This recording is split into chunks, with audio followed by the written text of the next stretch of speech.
Russia has once again unleashed a massive night strike against Ukraine, an operation that demonstrates not only firepower, but also strategic intent.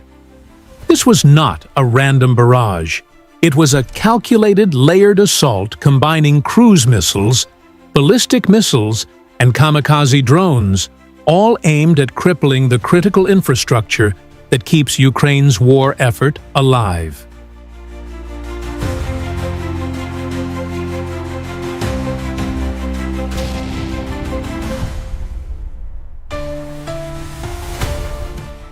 At the core of this offensive was a mix of weapon systems, each chosen for a very specific role.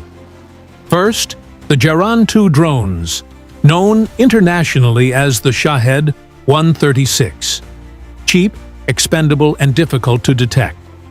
These drones are often launched in large swarms. Their primary purpose is not just to cause damage, but to overload Ukraine's air defenses, forcing it to spend expensive interceptor missiles on relatively low-cost targets. Then came the KH-101 cruise missiles, launched from two 95 and two 160 strategic bombers. They can fly thousands of kilometers and strike with precision. These missiles are designed to hit high-value assets, power stations, command centers, weapons depots. When KH-101s are used, it signals Moscow's intent to go after infrastructure that really matters. The Iskander-M ballistic missile played its role as well. With a range of up to 500 kilometers, traveling at hypersonic speeds in the terminal phase, it is almost impossible to intercept. Iskanders are typically used against hardened targets, bridges, bunkers, and fortified military sites, where sheer kinetic force is required. Russia also deployed the P-800 Onyx missile.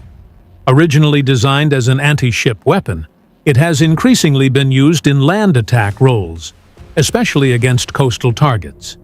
At supersonic speed, the Onyx strikes with devastating impact, making it ideal for port facilities like those in Odessa. And finally, the KH-22 and KH-32 heavy cruise missiles. These are old Soviet-era designs, but their destructive power remains formidable. Carrying massive warheads, they are used against industrial zones, large fuel storage sites, or energy complexes. Their accuracy is sometimes questioned, but when they hit, they cause catastrophic damage. This combination is not random, it's layered. Drones first, to soak up defenses. Cruise missiles next, to strike precise objectives. Ballistic and supersonic missiles for hardened or symbolic targets.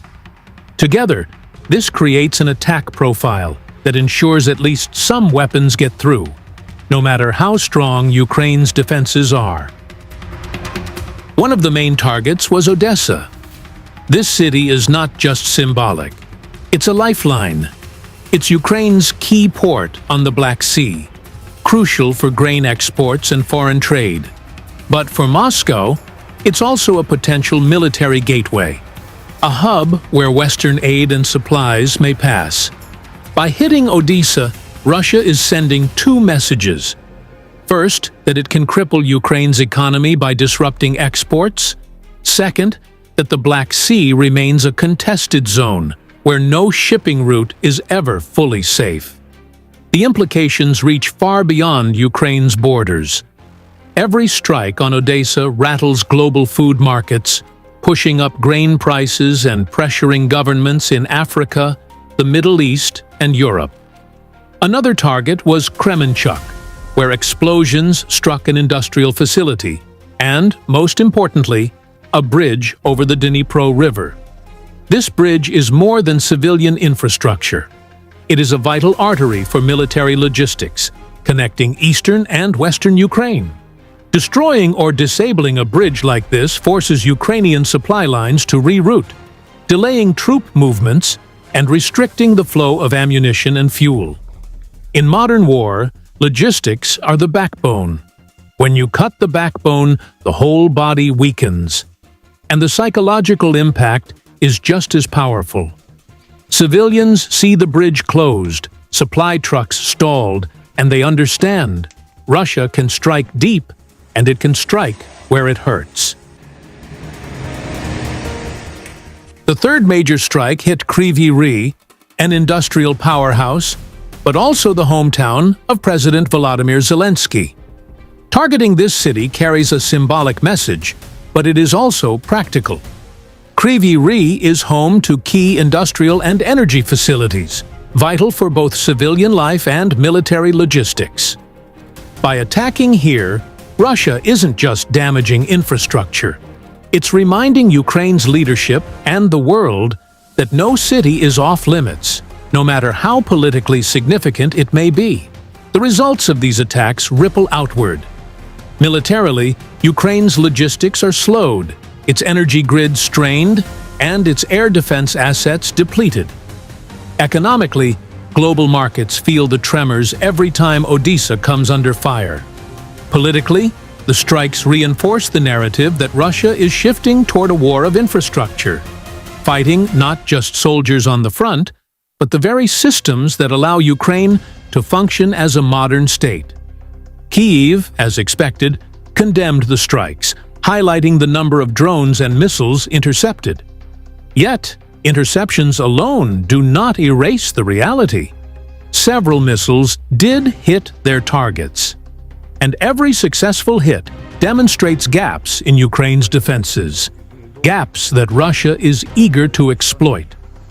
In response, Ukraine will likely intensify its own long-range drone operations against Russian oil depots, refineries, and industrial zones.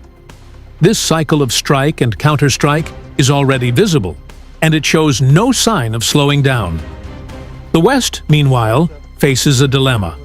On one hand, it wants to reinforce Ukraine's air defenses, Patriot, IRIST, NASAMS. On the other hand, ammunition stocks are limited, production capacity is stretched, and each new delivery carries the risk of escalation with Moscow. Europe and the United States are forced to ask, how much further can they go without triggering a wider conflict? These strikes make one thing clear. This war is no longer defined only by trenches in Donbass or urban battles in the south. The real battlefield now extends into infrastructure: ports, bridges, power grids, industrial hubs. Russia is attacking Ukraine's ability to sustain war itself. By using a layered arsenal, Iran drones, Kh-101 cruise missiles, Iskander ballistic systems, Onyx supersonics, and Ka-22 heavy warheads, Moscow is executing a campaign designed to bleed Ukraine's defenses dry while inflicting long-term damage on its economy and logistics. The night strikes on Odessa, Kremenchuk, and Kryvyi Rih are not isolated incidents. They are part of a larger pattern, a deliberate shift toward targeting the veins and arteries of Ukraine's statehood.